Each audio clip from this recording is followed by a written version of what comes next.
ఇటీవల పరిణామాలను చూస్తే ఎవరికైనా ఐక్యరాజ్యసమితి ఉత్సవ విగ్రహంగా మారుతోందనే అభిప్రాయం కలగకపోలేదు.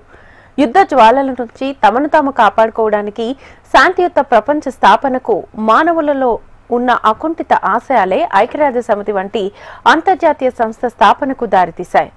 రెండో ప్రపంచ యుద్ధం నేర్పిన గుణపాఠాలను పునాదులుగా చేసుకుని విశ్వశాంతిని కోరుతూ 24 అక్టోబర్ 1945 రోజున ఐక్యరాజ్యసమితిని స్థాపించారు. యునైటెడ్ నేషన్స్ ని నాటి అమెరికా అధ్యక్షుడు ఫ్రాంక్లిన్ రూజ్వెల్ట్ నామకరణం చేశారు. అమెరికాలోని న్యూయార్క్ కేంద్రంగా ప్రారంభమైన ఐక్యరాజ్య సమితిలో నేడు 193 దేశాలకు సభ్యత్వం ఉంది. స్వతంత్ర దేశాలుగా గుర్తింపు పొందని నార్త్ సిప్రస్, సోమాలిలాండ్, అబ్ఖాజియా లాంటి రాజ్యాలకు ఐక్యరాజ్య సమితి సభ్యత్వం ఇవ్వలేదు.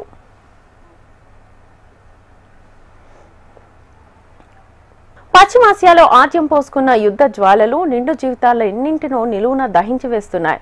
ఇజ్రాయెల్, ఇరాన్ పరస్పరం కత్తులు దూసుకుంటుండటంతో ఇప్పుడు అక్కడ శాంతి అగమ్య గోచరమవుతోంది. మరోవైపు 2.5 ఏళ్లుగా రావణ కాష్టంగా రగులుతోన్న రష్యా ఉక్రెయిన్ సంక్షోభం అనేక విపరిణామాలకు కారణమవుతోంది. ప్రపంచం గుండెలపై పెనుకుంపట్లు పరిణమించిన ఈ యుద్ధాలను నివారించడంలో ఐక్యరాజ్యసమితి ఘోరంగా విఫలమైంది. యుఎన్ ప్రధాన కార్యదర్శి ఆంటోనియో గుటెరస్ పై ఇజ్రాయెల్ తాజాగా నిషేధాజ్ఞలు విధించడం కాగితంపై పులిగా మిగిలిపోయిన సమితి దయనీయ అవస్థకు అద్దం పడుతోంది. గాజాలో తక్షణ కాల్పుల విరమణకు పిలుపునిచ్చిన గుటెరస్ ఇజ్రాయెల్ ఒంటెత్తు పోకడలకు ఖండిస్తున్నారు.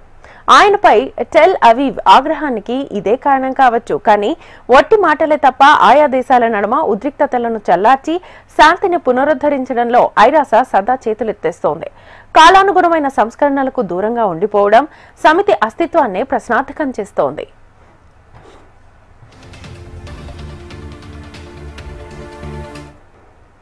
రెండో ప్రపంచ యుద్ధ నివారణలో నానాజాతి సమితి దారుణ వైఫల్యం తర్వాత అలాంటి పెను ఉత్పాతం మళ్లీ తలెత్తకుండా చూడడమే ప్రధాన ఆశ్రయంగా 1945 అక్టోబర్ 24న ఐక్యరాజ్య సమితి ఏర్పాటైంది. తదనంతర కాలంలో పర్యావరణం, మానవ హక్కుల పరిరక్షణ తదితర అంశాల్లో విశ్వజన వాణిగా అది విస్తరించింది. అంతర్జాతీయ శాంతి భద్రతలు, దేశాల నడుమ స్నేహపూర్వక సంబంధాల వృద్ధి తదితర మేలిమి లక్షణాలెన్నింటినో సమితి భుజాలకెత్తుకుంది. కానీ వాటి సాధనలో అది అనేకసార్లు చతికిలబడింది. ప్రచ్ఛన్న యుద్ధం మొదలు పలు దేశాల్లో లక్షల మందిని కబలించిన అంతర్యుద్ధాలు, దురాక్రమణలను సమితి నిలువరించలేకపోయింది. కోవిడ్ పై యుద్ధంలోనూ అది తడబడింది. 51తో మొదలైన ఐరాస సభ్య దేశాల సంఖ్య నేడు 193కు చేరింది. ఆనాటితో పోలిస్తే ప్రపంచ భౌగోళిక, రాజకీయ, ఆర్థిక పరిస్థితుల్లో ఎన్నో మార్పులొచ్చాయి. అవేమీ సమితిలో, ముఖ్యంగా అందులోని కీలక విభాగమైన భద్రతా మండలిలో ప్రతిఫలించడం లేదు. అందుకే ఐక్యరాజ్య సమితిని ఒక పాత కంపెనీతో సరిపోల్చారు కేంద్ర విదేశాంగ మంత్రి జయశంకర్. ఐక్యరాజ్య సమితి ఆవిర్భావంలో అద్భుత ప్రదర్శన కనపరిచినా ఆ తర్వాతి కాలంలో మాత్రం నామమాత్రంగానే ఉండిపోయింది. ఐక్యరాజ్య సమితి ఎన్నో మైలురాళ్లు దాటిన చరిత్ర ఉన్నా ప్రస్తుతం దాని మనుగడ ప్రశ్నార్థకంగా మారింది. అమెరికా, ఇరాక్ దేశాల మధ్య వివాదం, సూడాన్లో అమాయక ప్రజల మరణాలను అరికట్టడంలో ఐక్యరాజ్య సమితి విఫలమైంది. 24 ఫిబ్రవరి 2022న ప్రారంభమైన ఉక్రెయిన్ రష్యా యుద్ధాన్ని నిలువరించడంలో ఐక్యరాజ్య సమితి చొరవ నామమాత్రమే అని అర్థమవుతోంది. అక్టోబర్ 7, 2023న ఇజ్రాయెల్ ఆవాసాలపై హమాస్ భీకర ఆకస్మిక దాడులతో మొదలైన యుద్ధం ఏళ్లు గడుస్తోన్నా ఆగడం లేదు. భద్రతా మండలిలో శాశ్వత సభ్య దేశాలైన America, UK, France, Russia, China దాదాపు 8 దశాబ్దాలుగా ఐక్యరాజ్య సమితిలో పెత్తనం చెలాయిస్తున్నాయి. స్వప్రయోజనాలు, తమ మిత్రుల కోసం వీటో అధికారాన్ని అవి యథేచ్ఛగా వాడుకుంటున్నాయి. ఈ నేపథ్యంలో మండలిని ప్రజాస్వామీకరించి 6 దేశాలకు కొత్తగా శాశ్వత హోదా కల్పించాలని ఇండియా గట్టిగా పట్టుపడుతోంది. తాత్కాలిక సభ్య దేశాల సంఖ్యను పెంచాలని వాదిస్తోంది. ఆ మేరకు భద్రతా మండలి పునర్వ్యవస్థీకరణ సాధ్యపడకపోతే ప్రపంచ సవాళ్లను పరిష్కరించలేని అసమర్థ సంస్థగానే సమితి మిగిలిపోతుంది. యుద్ధాలతో పాటు అమెరికా అధ్యక్షుడు ట్రంప్ విధిస్తోన్న సుంకాలతో ప్రపంచం అతలాకుతలమవుతున్న నేపథ్యంలో 150కి పైగా దేశాల అధినేతలు న్యూయార్క్లో జరగనున్న ఐక్యరాజ్య సమితి 80వ వార్షిక సర్వప్రతినిధుల సభ సమావేశంలో పాల్గొనున్నారు.